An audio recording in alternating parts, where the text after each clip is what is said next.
Hello student, मैं मनीष कुमार तुहाडे अपने चैनल 24/7 एजुकेशन हब के उपर स्वागत करता हाँ। आई होप तुहानू पॉलिटी के सारे ही लैक्चर पसंद आ रहे हैं। हाँ जी, तो आप कंटिन्यू करते हैं अपने नैक्सट टॉपिक की ओर, जिसका नाम है राष्ट्रपति या फिर प्रेजिडेंट। देखो जी, अगर आप पॉलिटी की गल करते हाँ, हर एग्जाम के पॉलिटी के मिनीमम 8 to 10 क्वेश्चन पूछे जाते हैं। हाँ जी, तो देखो जी 8 to 10 क्वेश्चन के 3 क्वेश्चन डायरैक्टली किस तो होंगे, राष्ट्रपति तो। This is very important topic, ध्यान दे नाल देखना है। आई प्रॉमिस टू यू कि इस लैक्चर तो बाद तुहाडे माइंड दे विच एक भी डाउट नहीं रहेगा। बहुत ही सिंपल तरीके दे नाल तुहानू करवाया जाएगा। तो बहुत स्टूडेंट की कन्फ्यूजन रहती है कि प्रेजिडेंट जो चैप्टर है बहुत ज़्यादा लेंथी है, कुछ समझ नहीं आता। तो वो सारिया प्रॉब्लम तुहाडियां अज सोल्व होने जा रही हैं। बट कंडीशन है कि तुसी लैक्चर नू कंप्लीट देखना है। हाँ जी, तो देखो जो राष्ट्रपति है बहुत ज़्यादा इंपॉर्टेंट टॉपिक है, तो इसमें आप 3 वीडियो के विच कवर करांगे। हाँ जी, तो एक भी चीज़ स्किप नहीं करी जाएगी, सारा ही बिल्कुल एक स्ट्रेट फॉर्म के विच तुहाडे सामने लिया जाएगा। हाँ जी, तो देखो जी सब तो पहले अगर आप गल करते हैं राष्ट्रपति की, इस तो पहला देखो जी कुछ आर्टिकल हैं, अनुच्छेद।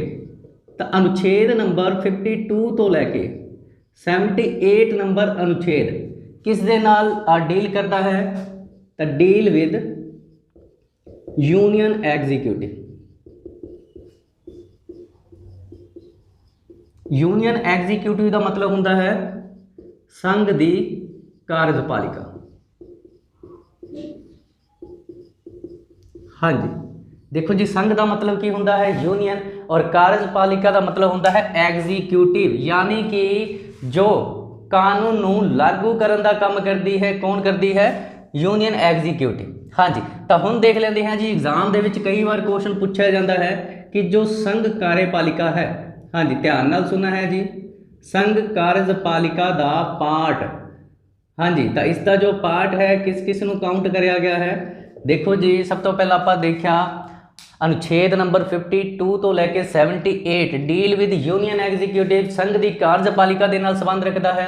हम देखते हैं जी संघ कार्यपालिका दे विच कौन कौन आएगा। हाँ जी, तो देखो जी सब तो पहले है जी राष्ट्रपति, जिसनों आप अपने इस लैक्चर दे विच कवर करांगे। इस तो बाद आएगा जी वाइस प्रेजिडेंट यानी कि उप राष्ट्रपति। इस तो बाद है जी पीएम प्राइम मिनिस्टर यानी कि प्रधानमंत्री, एंड इस दी हेल्प के लिए की होंदा है काउंसिल ऑफ मिनिस्टर, जिसनों की बोलिया जाता है मंत्रिमंडल बोलिया जाता है। हाँ जी, इस तो बाद एक पोस्ट और इंपॉर्टेंट है, दिस इज वेरी इंपॉर्टेंट। हाँ जी, attorney general.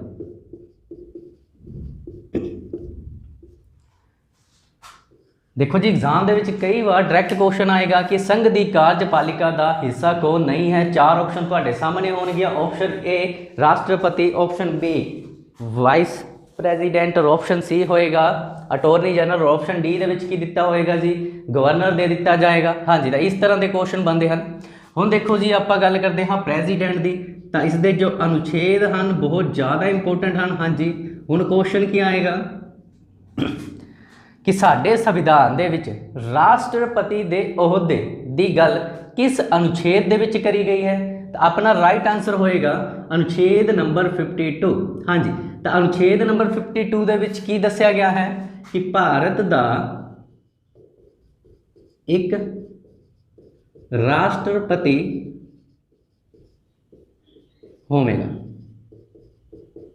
Shell be a president of India. हाँ जी, तो आगे क्वेश्चन आए भारत के राष्ट्रपति का जिक्र किस अनुच्छेद दे विच कराया गया है। तो अपना राइट आंसर होएगा अनुच्छेद number 52। This is very important.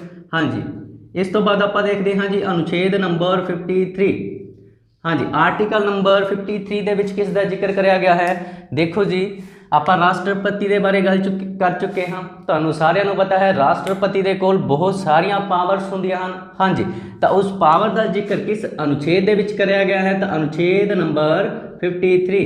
हाँ जी, तो इत्थे क्वेश्चन की बनेगा, हाँ जी, कि राष्ट्रपति दियां जो शक्तियां होंदियां हैं, जो पावर है, इस दे बारे किस आर्टिकल दे विच दिता गया है। तो अपना राइट आंसर होएगा आर्टिकल नंबर 53। हाँ जी, देखो जी दोनों ही आर्टिकल इंपोर्टेंट हैं, जस्ट कीवर्ड पिक करने हैं। 52 ਦੇ ਵਿੱਚ ਕੀ ਹੈ ਜੀ, ਭਾਰਤ ਦਾ ਇੱਕ ਰਾਸ਼ਟਰਪਤੀ ਹੋਏਗਾ, ਓਕੇ। ਔਰ 53 ਦੇ ਵਿੱਚ ਕੀ ਹੈ ਜੀ, ਅਗਰ ਰਾਸ਼ਟਰਪਤੀ ਹੈ ਤਾਂ ਉਸ ਨੂੰ ਕੁਝ ਪਾਵਰ ਵੀ ਦਿੱਤੀਆਂ ਗਈਆਂ ਹੋਣਗੀਆਂ। ਤਾਂ 53 deal with powers of the president. हाँ जी, इन्ना तक समझ आ गया होएगा, यानी कि शक्तियाँ।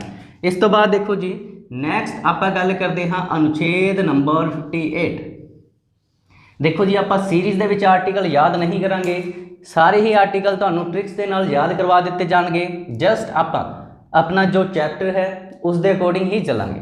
हाँ जी, ਹੁਣ देखो जी क्वेश्चन आएगा राष्ट्रपति दी जो योग्यता है यानी कि क्वालिफिकेशन योग्यतावां ਦੇ ਬਾਰੇ किस अनुच्छेद ਦੇ ਵਿੱਚ ਜ਼ਿਕਰ ਕਰਿਆ ਗਿਆ है, तो अपना राइट आंसर होएगा अनुच्छेद नंबर 58 ਦੇ ਬਾਰੇ।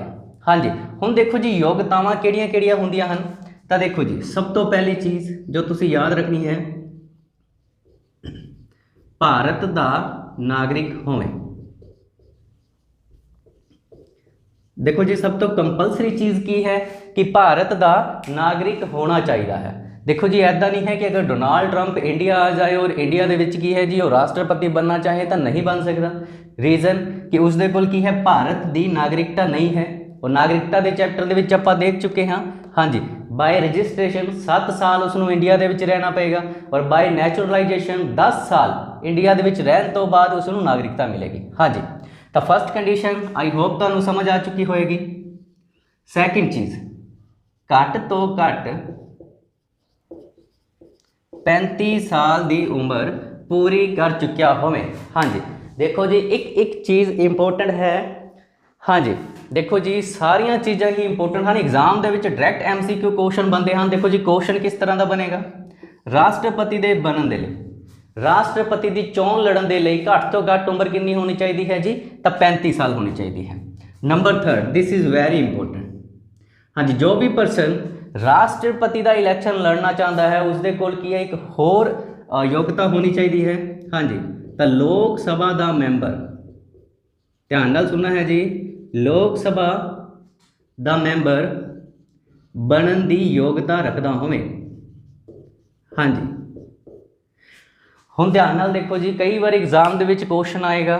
हाँ जी, 4 ऑप्शन दित्तियां होणगियां। क्वेश्चन की होएगा जी राष्ट्रपति या प्रेजिडेंट बनने के लिए इन्हां दे विचों किहड़ी योग्यता नहीं चाहिए। 4 ऑप्शन किहड़ियां हैं जी, भारत का नागरिक होवे, ठीक है जी, चाहिए है। घट तो घट 35 साल की उम्र पूरी कर चुकिया होए, ये भी ठीक है जी। और इत्थे देखो जी की लिखा होएगा, राज सभा का मैंबर बनने की योग्यतावां रखता होए, तो ये की होएगा, गलत होएगा। देखो जी छोटे छोटे पॉइंट हैं जो एग्जामिनर एग्जाम के क्वेश्चन सैट करता है, तो इन्होंने चीज़ों के उपर ही ज़्यादा उसका फोकस होंदा है। और आप जो लाइन है उसका कीवर्ड नूं ज़्यादा फोकस करना है। हाँ जी, तो देखो जी इत्थे तुसी याद रखना है लोक सभा। तो एग्जाम के बहुत बार क्वेश्चन बने हैं कि राज सभा का मैंबर बनने की योग्यता रखता होए, तो की है जी, गलत होएगा, लोक सभा का मैंबर बनने की योग्यता रखता होए। Next point number 4। हाँ जी, तो इस की लिखा होया है कि जो भी पर्सन राष्ट्रपति के इलैक्शन या चोन लड़न के बारे अपना फॉर्म फिल करता है उसकी योग्यता के की है जी, वो पर्सन केंद्र सरकार, राज्य सरकार या फिर स्थानक सरकार दे अधीन किसी लाभदायक पद, हाँ जी, किसी लाभदायक पद उपर ना लग्या होए। हाँ जी, ये चीज़ समझ आ गई होएगी। देखो जी 3 चीज़ां हैं। हाँ जी, केंद्र सरकार यानी कि जो अपनी सेंट्रल गवर्नमेंट होंदी है, उस तो बाद देखो जी राज्य सरकार जो अपनी स्टेट गवर्नमेंट होंदी है, और थर्ड है जी स्थानक सरकार। स्थानक सरकार केड़ी होंदी है जी, जिसनों लोकल गवर्नमेंट बोलिया जाता है। हाँ जी, तो इन्हां तिन्नां सरकारां दे विच किसी भी लाभदायक पद के उपर ना लग्या होए, ठीक है जी। हाँ जी, आई होप कि योग्यतावां तुहानूं क्लीयर हो चुकियां हैं। भारत का नागरिक होए, घट तो घट उम्र 35 साल। हाँ जी, उस तो बाद जी लोक सभा का मैंबर बनने की योग्यता रखता होए, केंद्र सरकार, राज्य सरकार, स्थानक सरकारों के की है जी लाभदायक पद के उपर ना लग्या होए। इन्ना तक समझ आ गया। हुण देखते हैं जी अपना जो नैक्सट अनुच्छेद है। हाँ जी, अनुच्छेद number 54। This is very important. Exam दे विच पूछा जाएगा राष्ट्रपति दे इलैक्शन या चुनाव की जो प्रक्रिया है, चुनाव के बारे किस अनुच्छेद ਦੇ ਵਿੱਚ ਦੱਸਿਆ ਗਿਆ ਹੈ? ਤਾਂ अनुच्छेद नंबर 54। हाँ जी 54 किस ਦਾ ਜ਼ਿਕਰ ਕਰਦਾ ਹੈ? ਚੁਣਾਵ ਦਾ। और किस ਦੇ ਚੁਣਾਵ ਦਾ? ਰਾਸ਼ਟਰਪਤੀ ਦੇ ਚੁਣਾਵ ਦਾ। Election of president deal with अनुच्छेद नंबर 54। हाँ जी हुण देखो जी आप अगर इलैक्शन की गल करते हाँ तो सब तो पहला क्वेश्चन ही की आएगा, हु कैन वोट। वोट कौन करेगा? राष्ट्रपति के इलैक्शन दे विच वोट कौन करेगा? देखो जी आप कदे भी राष्ट्रपति के इलैक्शन दे विच वोट्स नहीं करी, आई थिंक तुसी भी नहीं करी होएगी। हाँ जी तो फिर कौन करेगा? दिस इज़ वेरी इंपॉर्टेंट, ध्यान दे नाल देखना है, एक एक चीज़ तुहानू समझ आएगी। हाँ जी सब तो पहला पॉइंट संसद या फिर संसद, हाँ जी जिसनों पार्लीमेंट बोलिया जाता है, संसद के चुने हुए मैंबर। ध्यान दे नाल सुनना है जी। देखो जी इत्थे भी काफ़ी कन्फ्यूजन आदियां हैं स्टूडेंट के माइंड दे विच, बट वो सारियां कन्फ्यूजनां तुहाडियां इस लैक्चर तो बाद खत्म हो जाएगियां। सैकेंड है जी राज विधान सभावां दे चुने हुए member. Third point this is very important, जिथों क्वेश्चन आएगा, दो केंद्र शासित प्रदेश केड़े केड़े हैं जी? दिल्ली और सेकंड है जी पुडुचेरी। हाँ जी देख लो ध्यान दे नाल एक बार क्वेश्चन की आएगा, आप वो भी डिस्कस करते हैं। हम देखो जी एग्जाम दे विच क्वेश्चन इस पॉइंट तो की बनते हैं। सब तो पहली चीज़ राष्ट्रपति दे चुनाव दी इलैक्शन दी गल किस अनुच्छेद दे विच करी गई है? अनुच्छेद number 54। I think I hope clear हो गया है। इस दे विच कौन कौन वोट करेगा? 3 पॉइंट तुसी याद रखने हैं, केड़े केड़े? फर्स्ट पॉइंट है जी संसद दे चुने हुए मैंबर। हाँ जी चुने हुए, इत्थे भी की है जी चुने हुए। देखो जी मैंबर किस तरह के होंदे हैं? 2 तरह के होंदे हैं, एक हुंदा है चुनिया होया और दूसरा हुंदा है नियुक्त करया होया या नॉमिनेट करया होया। जिसका की है जी इलैक्शन नहीं होएगा उसनों प्रेजिडेंट की करेगा? नियुक्त करेगा। और इत्थे आपां की लिखा है जो चुने हुए हैं। हाँ जी ध्यान दे नाल सुनना है, इत्थे संसद की गल हुई है, संसद का पार्ट। हाँ जी तो लोक सभा प्लस राज्य सभा। हाँ जी तो लोक सभा और राज्य सभा के चुने हुए मैंबर वोट करनगे प्रेजिडेंट के इलैक्शन दे विच। उस तो बाद की है जी जिन्नियां भी स्टेट्स हैं, जिन्ने भी राज हैं, उस दियां विधान सभावां के चुने हुए मैंबर। जिस तरह पंजाब भी की है जी एक राज है, और पंजाब दे विच जो विधान सभा है जिस दे विच किन्ने मैंबर हैं? तो टोटल मैंबर हैं 117। ਉਹ ਸਾਰੇ ਕੀ ਕਰਨਗੇ ਜੀ? वोट करनगे। इस तो इलावा 2 केंद्र शासित प्रदेश ਨੂੰ भी परमिशन ਦਿੱਤੀ ਹੋਈ है, ਕਿਹੜਾ ਕਿਹੜਾ है जी? दिल्ली और पुडुचेरी। आई होप इन्हां तक ਤੁਹਾਨੂੰ क्लीयर हो चुका होएगा। हाँ जी हुण इस तो बाद देखते हाँ जी नैक्सट अपना article number 55। This is very important. हाँ जी तो इस दे विच अगर किसी का भी कोई डाउट है तो तुसी कमेंट सैक्शन दे विच साडे तो पूछ सकते हो। हाँ जी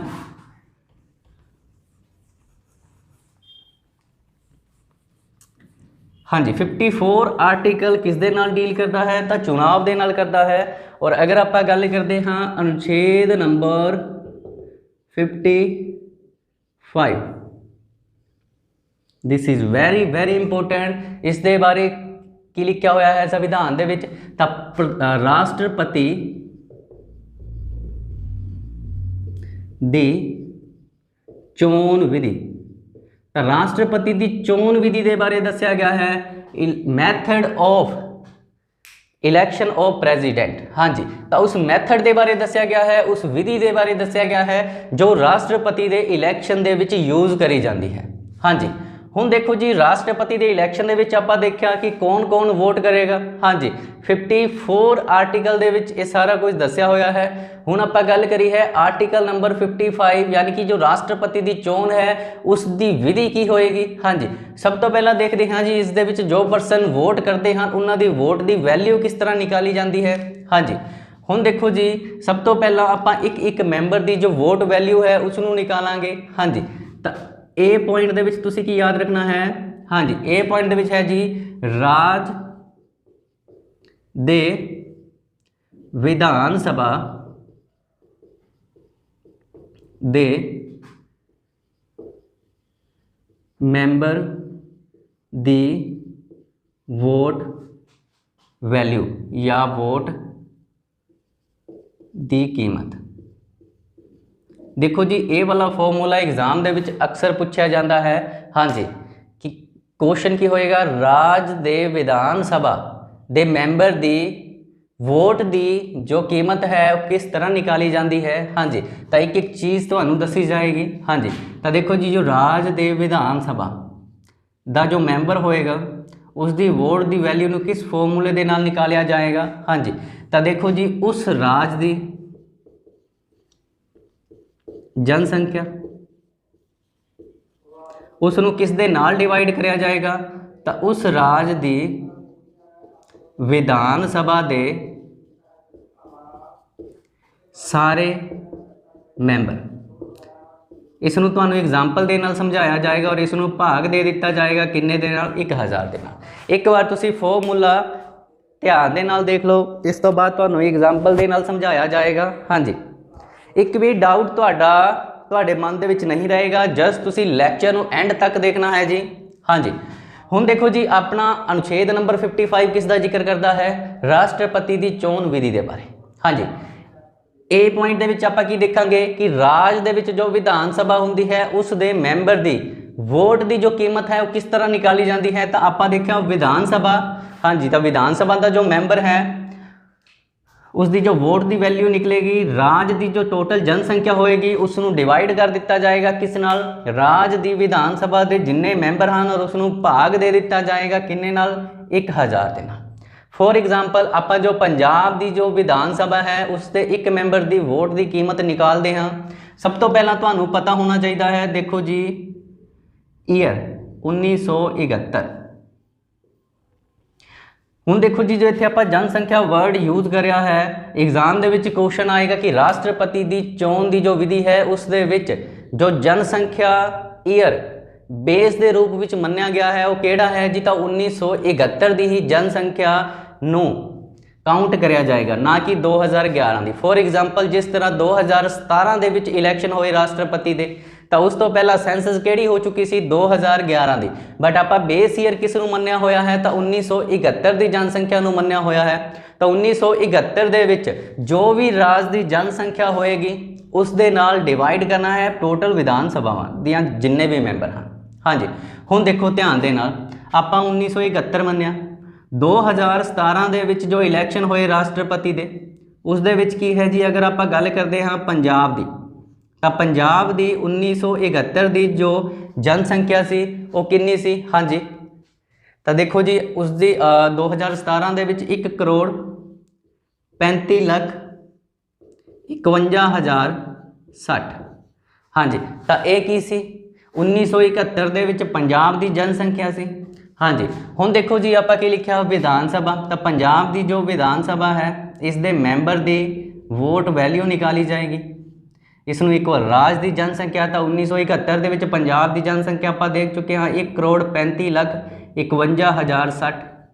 इसनू डिवाइड किस दे नाल करना है तो राज की विधान सभा के सारे मैंबर और पंजाब की राज की विधान सभा के सारे मैंबर मैं तुहानू कई बार दस चुकिया हाँ। तो टोटल किन्ने हैं जी 117 और इसनू भाग किन्ने नाल करिया जाएगा 1000 नाल। ये भाग है नीचे आके की हो जाएगा, हाँ जी मल्टीप्लाई हो जाएगा। हुण जदों इसनू डिवाइड करिया जाएगा तो जो अपना आंसर आएगा वो कितना आएगा जी 116 आएगा। हुण आप इत्थे एक मैंबर की वोट की कीमत निकाल चुके हाँ, कितनी आई है जी 116। बट अगर आप पंजाब की विधान सभा की टोटल जो वोट वैल्यू है वो कितना निकालांगे तो जिन्ने मैंबर हैं मैंबर किन्ने हैं 117। इसनू मल्टीप्लाई कर दिता जाएगा किस दे नाल 1% की वोट की कीमत देना। हाँ जी अगर आप इसनू मल्टीप्लाई करते हाँ तो टोटल आंसर कितना आएगा जी 13,575। एक ही हो गया जी पंजाब की जो विधान सभा है उसकी जो वोट की कीमत है, हाँ जी वो कितनी है 13,575। उस तो बाद देखो जी सैकेंड जो अपना प्रोसैस होएगा सेंटर यानी कि जो संसद है उसके एक मैंबर की वोट की कीमत निकाली जाएगी। एग्जाम के डायरैक्ट फॉर्मूला पूछा जाता है, इस चीज़ को तुसी याद रखना है। हाँ जी हुण देखो जी एक पंजाब की जो विधान सभा है उसकी जो टोटल वैल्यू आई है वो कितनी है 13,575। हाँ जी, तो उस तरह ही टोटल इंडिया दियाँ उस टाइम 29 जो स्टेट सन उन्हों की जो टोटल वैल्यू सी वो कितनी सी, तो वो सी जी 5,49,474। 5,49,474। एक ही है जी 29 राज्यों की वोट वैल्यू है किस दी विधान सभावां की। हुण देखो जी इस तो बाद जो आप 20 पॉइंट डिस्कस करांगे। हाँ जी 20 पॉइंट दे विच आपां किस दी वोट वैल्यू निकालांगे, तो संसद के जिन्ने भी मैंबर हैं, हाँ जी संसद दे मैंबर दी वोट दी कीमत ये किस तरह निकाली जाएगी। देखो जी एक मैंबर की गल हो रही है। सब तो पहले आप देख लेंगे हाँ जी संसद दे विच कौन कौन आएगा, तो लोक सभा आएगी प्लस की आएगा जी राज सभा। लोक सभा दे विच टोटल मैंबर किन्ने हुंदे हैं जी, तो 545 हुंदे हैं। राज सभा दे विच टोटल मैंबर किन्ने हुंदे हैं जी, तो 245 हुंदे हैं। बट आपां की करिया है लास्ट 54 जो अपना आर्टिकल सी उस दे विच करिया कि जो सिर्फ चुने हुए मैंबर हैं। हाँ जी, तो चुने हुए मैंबर की ही गल करांगे। तो लोक सभा दे विच की हाँ जी 2 मैंबर राष्ट्रपति द्वारा नोमीनेट किए जाते हैं, नियुक्त किए जाते हैं, तो इसनों आपां माइनस कर देंगे। और राज सभा दे विच किन्ने हैं जी 12 मैंबर नियुक्त किए जाते हैं, इसनों भी माइनस कर देंगे। 543 दे विच अगर आपां 233 ऐड करांगे तो कितना बनेगा जी 776 बनेगा। हुण ध्यान नाल देखना है अपना फॉर्मूला की होएगा जी। हाँ जी अपना फॉर्मूला है जी राज विधान सभावां दे सारे मैंबरां दी वोट दी कीमत। हाँ जी इसनों डिवाइड किस दे नाल किया जाएगा जी, तो संसद दे चुने हुए मैंबरां दी गिनती नाल। हाँ जी संसद दे चुने हुए मैंबरां दी गिनती। हुण देखो जी आपां की करिया सी जो टोटल जो राज विधान सभावां सन 29 उन्हां दे जो मैंबरां दी वोट की कीमत आई वो कितनी आई, तो वो सी जी 5,49,474। तो अपना फॉर्मूला आप देखा राज विधान सभावां दे सारे मैंबरां दी वोट की कीमत 5,49,474 और इसनों आप डिवाइड किस दे नाल करांगे संसद दे चुने हुए मैंबरां की गिनती। तो कितनी गिनती आप निकाली जी, तो 776 निकाली। जदों आप इसनों डिवाइड करांगे तो जो अपना आंसर होएगा वो कितना होएगा जी 708। हुण ये देखो जी एक ही है एक मैंबर की वोट की कीमत है संसद दे, तो टोटल मैंबर की वोट वैल्यू कितना निकलेगी 776। इसनों मल्टीप्लाई किस दे नाल कर दिता जाएगा एक संसद के मैंबर की वोट वैल्यू के नाल, और अपना टोटल आंसर कितना आएगा जी 5,49,408। इन्ना तक समझ आया। हुण देखो जी एक ही है जी, तो यह है जी संसद दे, हाँ जी जो संसद के मैंबरां की वोट वैल्यू है किन्ने मैंबरां की, तो आप कह चुके हाँ 776 मैंबरां की। हाँ जी इस तो बाद इस दे विच किस नूं ऐड कराया जाएगा राज विधान सभावां की जो टोटल जो वैल्यू है वो कितनी है जी 5,49,474 और इसका अगर आप टोटल करांगे तो कितना आएगा जी। हाँ जी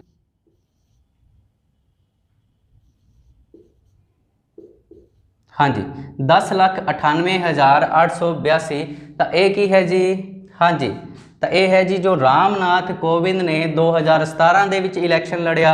हाँ जी तो उस टाइम किनिया वोट्स पोल होईयां, तो अपना आंसर होएगा 10,98,882 वोट्स पोल होईयां। हाँ जी हुण इस तो बाद देखो जी अगर आप गल करते हाँ अपना नैक्सट इंपोर्टेंट पॉइंट कि राष्ट्रपति की जो चोण विधि है इस दे विच किस तरह का प्रोसैस यूज़ कराया जाता है। सब तो देखो जी जो इलैक्शन मैथड हुंदा है वो की हुंदा है जी गुप्त विधि। सीक्रेट बैलेट पेपर के ऊपर वोटिंग करवाई जाती है। हाँ जी हुण एक चीज़ तुसीं याद रखनी है अनुपातिक प्रतिनिधित्व दी इकहरी बदलवी वोट प्रणाली। हाँ जी प्रपोर्शनल रिप्रजेंटेशन। हाँ जी इसनों की बोलिया जाता है प्रपोर्शनल रिप्रजेंटेशन। हाँ जी अनुपातिक प्रतिनिधित्व की इकहरी बदलवी वोट प्रणाली दे राही ਰਾਸ਼ਟਰਪਤੀ ਦਾ ਇਲੈਕਸ਼ਨ ਕਰਵਾਇਆ ਜਾਂਦਾ ਹੈ। ਐਗਜ਼ਾਮਪਲ ਦੇ ਨਾਲ ਤੁਹਾਨੂੰ ਦੱਸਿਆ ਜਾਏਗਾ। ਦੇਖੋ ਜੀ ਇਹ ਜੋ ਪ੍ਰੋਸੈਸ ਹੈ ਇਹ ਕੀ ਹੁੰਦਾ ਹੈ। ਹਾਂਜੀ ਤਾਂ ਦੇਖੋ ਜੀ ਤੁਹਾਨੂੰ ਪੂਰੀ ਤਰ੍ਹਾਂ ਸਮਝ ਆਏਗੀ, ਧਿਆਨ ਦੇ ਨਾਲ ਇਸ ਐਗਜ਼ਾਮਪਲ ਨੂੰ ਦੇਖਣਾ ਹੈ। ਹਾਂਜੀ ਇੱਕ ਵੀ ਡਾਊਟ ਤੁਹਾਡੇ ਮਨ ਦੇ ਵਿੱਚ ਨਹੀਂ ਰਹੇਗਾ। ਫੋਰ ਐਗਜ਼ਾਮਪਲ ਦੇਖੋ ਜੀ 4 ਕੈਂਡੀਡੇਟ ਇਲੈਕਸ਼ਨ ਦੇ ਵਿੱਚ ਖੜੇ ਹੋਏ ਹਨ। ਹਾਂਜੀ ਕਿਹੜੇ ਕਿਹੜੇ ਕੈਂਡੀਡੇਟ ਹਨ? कैंडीडेट ए, कैंडीडेट बी, कैंडीडेट सी और कैंडीडेट डी। 4 परसन ने राष्ट्रपति के इलैक्शन के लिए पार्टिसिपेट करिया। हाँ जी इस तो बाद देखो जी आप जिस तरह आप लोक सभा के इलैक्शन के वोट पाते हाँ 4 उम्मीदवारों के विचों आपां नूं जो भी उम्मीदवार पसंद है उसनों आपां वोट पा देंगे हाँ। ठीक है जी। हाँ जी तो बाकी परसन के नाल अपना कोई लैन देन नहीं हुंदा। हाँ जी बट देखो जी जो राष्ट्रपति की चोण विधि है उस दे विच की है जी प्रैफरेंस सैट करनी पैंदी है। की सैट करना पेगा? प्रैफरेंस सैट करनी पेगी, यानी कि हर परसन नूं वोट देनी पेगी बट किस बिहाफ ते? तां प्रैफरेंस दे बिहाफ ते। फॉर एग्जाम्पल तुसी डी नूं वोट करना है तो तुहाडी फर्स्ट जो प्रैफरेंस है किस नूं जाएगी? डी नूं वोट जाएगी और बाकी जिन्ने भी कैंडीडेट हैं सैकेंड थर्ड और फोर्थ प्रैफरेंस तुहानूं देनी ही पेगी। इस नूं ही की बोलिया जाता है? अनुपातिक प्रतिनिधित्व की इकहरी बदलवीं वोट प्रणाली। आई होप तुहानूं समझ आया होएगा। हुण देखो जी 4 कैंडीडेट हैं, जिस परसन ने डी नूं वोट पानी है वो फर्स्ट प्रैफरेंस किस नूं देगा? डी नूं। सैकेंड भी उसनूं अपनी प्रैफरेंस देनी पेगी, थर्ड भी देनी पेगी और फोर्थ प्रैफरेंस भी उसनूं देनी पेगी। इन्हां दा क्लीयर होया। फिर की है जी सैकेंड परसन आया, उसने भी की है जी फर्स्ट प्रैफरेंस किस नूं दित्ती? डी नूं दित्ती, सैकेंड प्रैफरेंस सी नूं, थर्ड प्रैफरेंस डी नूं और फोर्थ प्रैफरेंस किस नूं दित्ती? बी नूं दित्ती। हाँ जी इस तरह देखो जी सारे ही परसन की करनगे? वोट करनगे प्रैफरेंस के अकॉर्डिंग। इस तो बाद देखो जी वोटां काउंट करियां जाणगियां। फॉर एग्जाम्पल ए नूं 30% वोट मिले, बी नूं 18% वोट मिले, सी नूं 12% वोट मिले और डी नूं 40% वोट मिले। तो इत्थे देखो जी एक कोटा अचीव करना पैंदा है। हाँ जी की अचीव करना पेगा?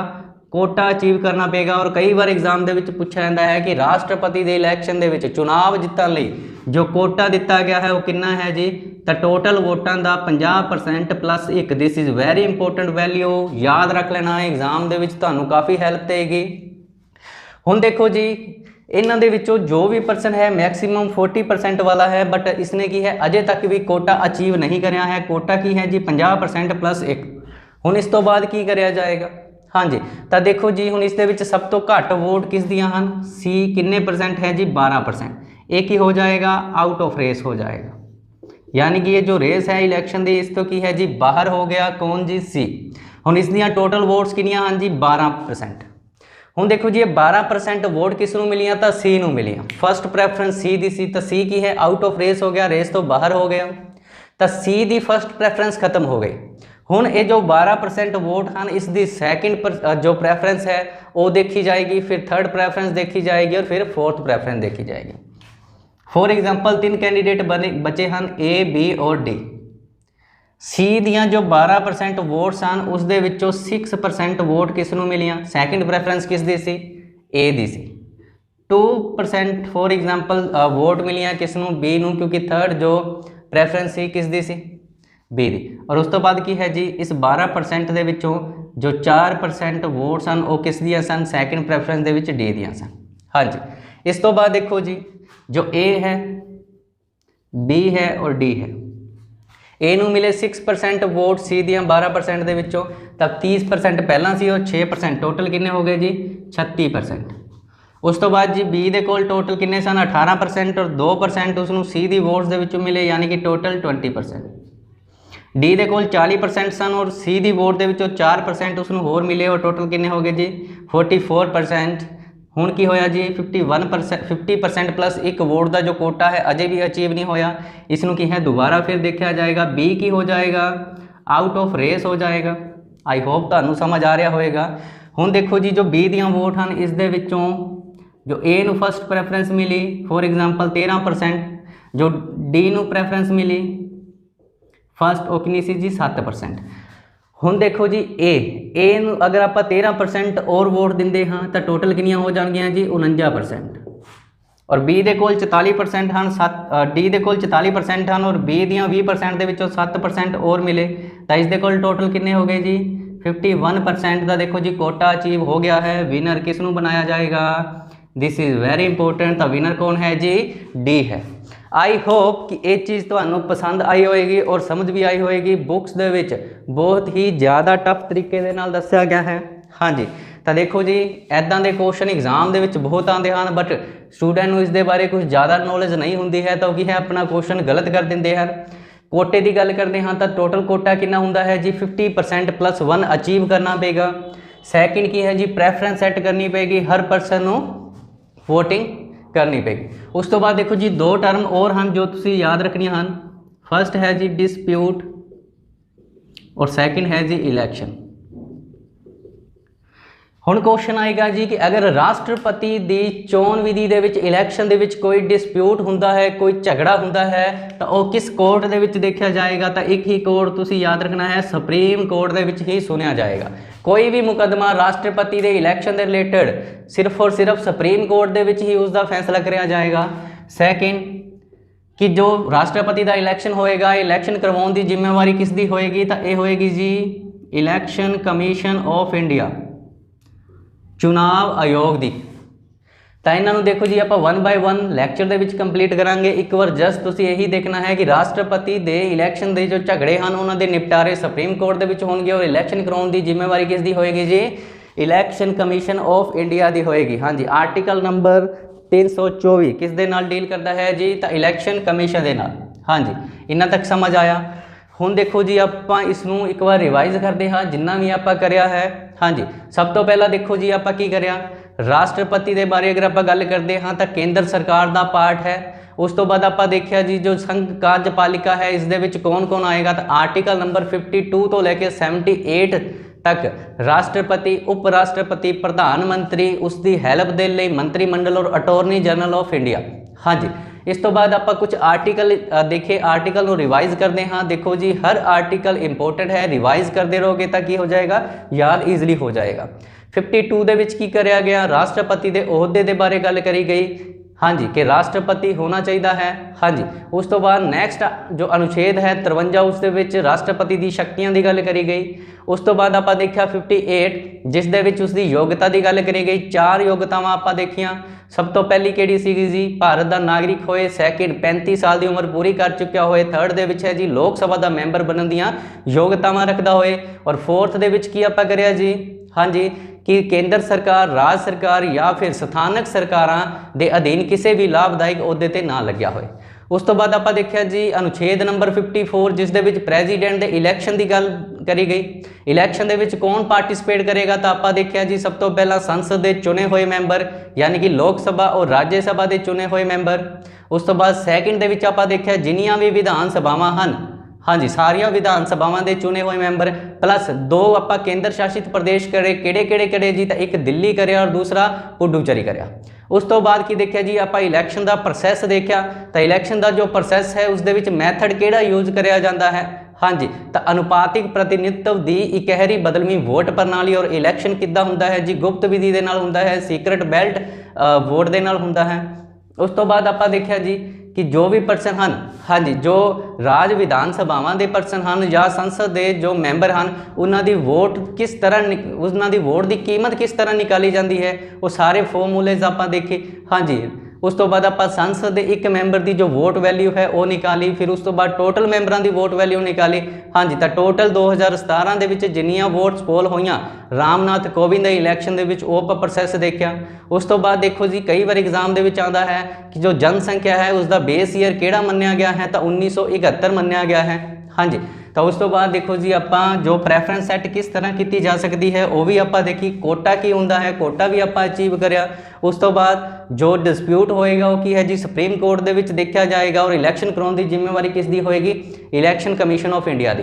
ਆਈ ਹੋਪ ਲੈਕਚਰ ਤੁਹਾਨੂੰ ਬਹੁਤ ਵਧੀਆ ਸਮਝ ਆਏਗਾ।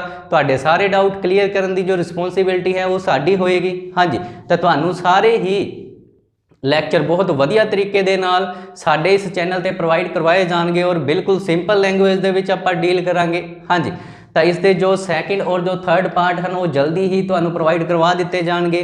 ਹਾਂਜੀ ਅਗਰ ਤੁਹਾਨੂੰ ਇਹ ਲੈਕਚਰ ਵਧੀਆ ਲੱਗਿਆ ਤਾਂ ਇਸ ਨੂੰ ਲਾਈਕ ਕਰੋ, ਕਮੈਂਟ ਕਰੋ ਔਰ ਜੋ ਵੀ ਤੁਹਾਡੇ ਦੋਸਤ, ਤੁਹਾਡੇ ਫਰੈਂਡ, ਰਿਸ਼ਤੇਦਾਰ ਜੋ ਤਿਆਰੀ ਕਰ ਰਹੇ ਹਨ ਉਹਨਾਂ ਤੱਕ ਵੀ ਇਸ ਲੈਕਚਰ ਨੂੰ ਪਹੁੰਚਾਇਆ ਜਾਏ ਤਾਂ ਕਿ ਉਹਨਾਂ ਨੂੰ ਵੀ ਕੀ ਹੈ ਜੀ ਕਿਸੇ ਵੀ ਤਰ੍ਹਾਂ ਦੀ ਪ੍ਰੋਬਲਮ ਦਾ ਸਾਹਮਣਾ ਨਾ ਕਰਨਾ ਪਏ। ਹਾਂਜੀ, ਤਾਂ ਅੱਜ ਦੇ ਲੈਕਚਰ ਦੇ ਵਿੱਚ ਇੰਨਾ ਹੀ।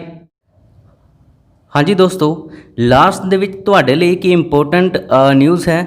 ਮੈਨੂੰ ਬਹੁਤ ਸਾਰੇ ਸਟੂਡੈਂਟਸ ਦੀ ਕਾਲ ਆਈ ਕਿ ਸਰ ਜੋ ਗਵਰਨਮੈਂਟ ਵੈਕੈਂਸੀ ਆਂਦੀ ਹੈ ਉਹਨਾਂ ਦੇ ਫਾਰਮ ਕਿਸ ਤਰ੍ਹਾਂ ਫਿਲ ਕਰੇ ਜਾਣ ਜਾਂ ਫਿਰ ਜੋ ਅਪਕਮਿੰਗ ਗਵਰਨਮੈਂਟ ਪੋਸਟ ਹੈ ਉਹਨਾਂ ਦੇ ਬਾਰੇ ਜਾਣਕਾਰੀ ਕਿੱਥੋਂ ਮਿਲੇਗੀ। ਹਾਂਜੀ, ਤਾਂ ਤੁਹਾਡੀ ਸਕਰੀਨ ਦੇ ਉੱਪਰ ਇੱਕ WhatsApp ਨੰਬਰ ਸ਼ੋ ਹੋ ਰਿਹਾ ਹੈ, ਤੁਸੀਂ ਇਸ ਨੰਬਰ ਦੇ ਉੱਪਰ ਕੰਟੈਕਟ ਕਰ ਸਕਦੇ ਹੋ ਔਰ ਇਹਨਾਂ ਦੇ ਗਰੁੱਪ ਦੇ ਵਿੱਚ ਤੁਹਾਨੂੰ ਜੋ ਵੀ ਨਿਊ ਪੋਸਟ ਹਨ ਜਾਂ ਅਪਕਮਿੰਗ ਪੋਸਟ ਹਨ ਉਹਨਾਂ ਦੇ ਬਾਰੇ ਤੁਹਾਨੂੰ ਸਾਰੀ ਜਾਣਕਾਰੀ ਫ੍ਰੀ ਆਫ ਕੋਸਟ ਦਿੱਤੀ ਜਾਏਗੀ।